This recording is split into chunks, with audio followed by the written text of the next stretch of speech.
Hello and अस्सलाम वालेकुम my YouTube family. उम्मीद है सब बिल्कुल ठीक होंगे। अल्हम्दुलिल्लाह मैं भी अब बिल्कुल ठीक हूँ आपकी दुआओं से। आज बहुत ही इम्पोर्टेंट टॉपिक लेके मैं आपसे बात करना चाहूँगी बिकॉज़ आजकल सबके बच्चों का ये जो फाइनल टर्म के बाद एक स्कूल ब्रेक चल रहा है। So as a mother how we can make that time period productive. You know that majority हम लोगों में से जो है वो सेपरेट रहते हैं। दे मीन जॉइंट फैमिली में हम नहीं रहते, तो बहुत सी चीज़ें हैं जो जॉइंट फैमिली में बच्चा रह के सीखता है। और क्योंकि वहाँ दादा दादी होते हैं, चाचा चाची वगैरह, सबसे किसी न किसी से कुछ ना कुछ जो है वो हर वक्त सीखने को ही मिल रहा होता है। लेकिन जब आप अकेले रह रहे होते हैं तो बहुत सी ऐसी चीज़ें हैं जो कहीं ना कहीं मुझे लगता है कि रह जाती हैं। इसीलिए ये जो टाइम पीरियड है इसको हम ज़्यादा प्रोडक्टिव बना सकते हैं। आज मैं अपनी ये जो क्लीनिंग है मीडिया वॉल की, इसके साथ साथ मैं आपसे थोड़ी सी ऐसी बातें करूंगी बिकॉज़ मेरे भी बच्चों का ये जो है टर्म ब्रेक चल रहा है। अब ये फाइनल टर्म के बाद उनका न्यू सेशन के स्टार्ट के पहले का जो टाइम है, तो मैं आपको बताऊंगी कि मैं इसे एज अ मदर कैसे प्रोडक्टिव बनाऊंगी। रमज़ान से पहले जो क्लीनिंग है या जो फ्रीज़र के काम है वो तो ज़ाहिर है वो तो होते रहेंगे, लेकिन ये जो ब्रेक है ये तो ज़ाहिर है सेशन के एंड पे ही आता है। सो उसके लिए तो पूरा साल इंतज़ार करना पड़ता है।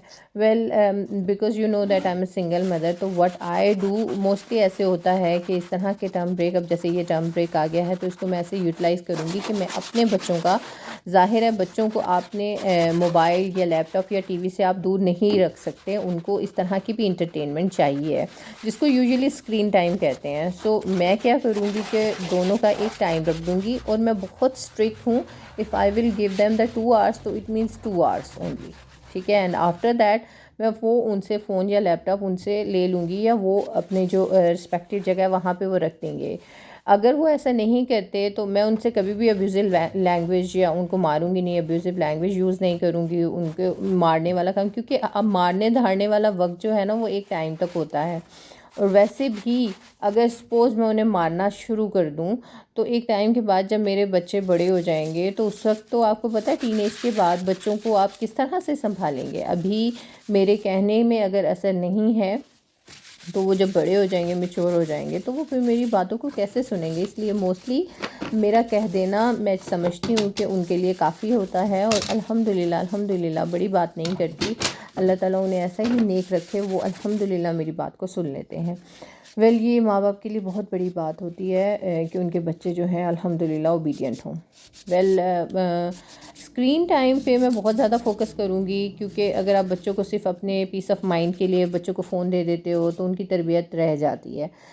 बच्चों को अपने क्लोज़ आने दें। इसके लिए देखें आजकल के लिए ये मैं किताबें कुछ लेके आई हूँ, आप भी ये लेके आइए। और आप ये नहीं कि ये बुक्स जो आप लेके आ गए और बच्चों को दे दें, जी ये मैंने किताबें लेके आई हूँ और आप जो है वो इनको रीड आउट कर लीजिए।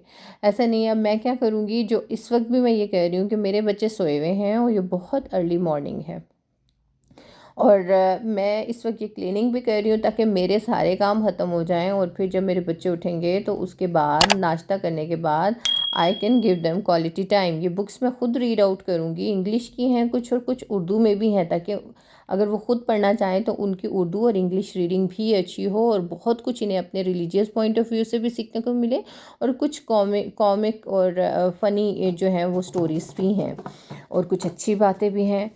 माँ जो होती है ना वो सबसे ज़्यादा बच्चों के करीब होती है और मुझे लगता है कि हम उनकी पर्सनालिटी बहुत अच्छे से बना भी सकते हैं। और चूँकि हमारी नज़रों के सामने हमारे बच्चे माशाल्लाह डे बाय डे बड़े होते जा रहे हैं।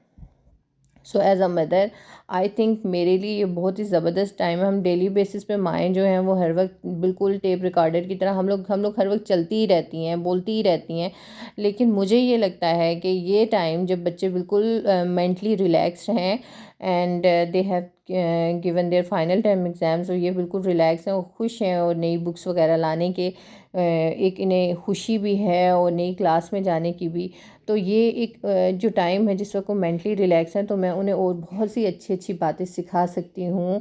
अगर मेरे बच्चों की राइटिंग अच्छी नहीं है तो मैं उनको उनकी राइटिंग अच्छी कर सकती हूँ, उनकी बुक्स ला के और ये वो चीज़ है जो मेरे बच्चे करते हैं मेरे साथ, और मैं उनके साथ थोड़ा सा टाइम स्पेंड करती हूँ और बहुत अच्छे से जल्दी जल्दी वो चीज़ें सीख भी लेंगे। आप भी ये चीज़ करिएगा अपने बच्चों के साथ। एक्चुअली सारी माएँ अपने बच्चों को बहुत आगे देखना चाहती हैं और अच्छी अच्छी क्वालिटीज़ उनमें चाहती हैं, लेकिन जो चीज़ होती है, मुझे लगता है कि कहीं ना कहीं अगर शायद मेरी इस वीडियो से आपको कुछ एज अ मदर आपको लगा हो कि it will be helpful for you, I think you should do that. ये इसके अलावा कुछ गेम्स भी हैं, लाइक ये जो जिक्सा पजल्स हैं वो भी लाके हम बच्चों के साथ खेल सकते हैं। ये लीगो गेम्स जो होती हैं वो भी खेल सकते हैं। ओवरऑल बच्चों के साथ आप बैठ के उनके साथ क्वालिटी टाइम गुजारिए, उनको जानिए। और क्योंकि आज अगर हम अपने बच्चों को टाइम नहीं देंगे, उनकी तरबियत नहीं करेंगे, उनकी शख्सियत को नहीं निखारेंगे, तो फिर हम ये कैसे सोच सकते हैं कि हमारे बुढ़ापे में वो भी हमारे पास बैठेंगे और हमसे गपशप करेंगे जब हमें उनके वक्त की और तवज्जो की ज़रूरत होगी। Well, as a mother this is what I am gonna do. और मेरी क्लीनिंग भी कंप्लीट हो गई थी। जो नीचे वाला पोर्शन है जिसमें बाकी बर्तन वगैरह मैंने रखे हुए हैं वो मैं बाद में क्लीन करूँगी। वैसे तो वो देखने में क्लीन ही लग रहा है, लेकिन आपको पता है कि क्लीनिंग की बाकायदा ज़रूरत होती है। खुश रहिए, अपनों के साथ रहिए।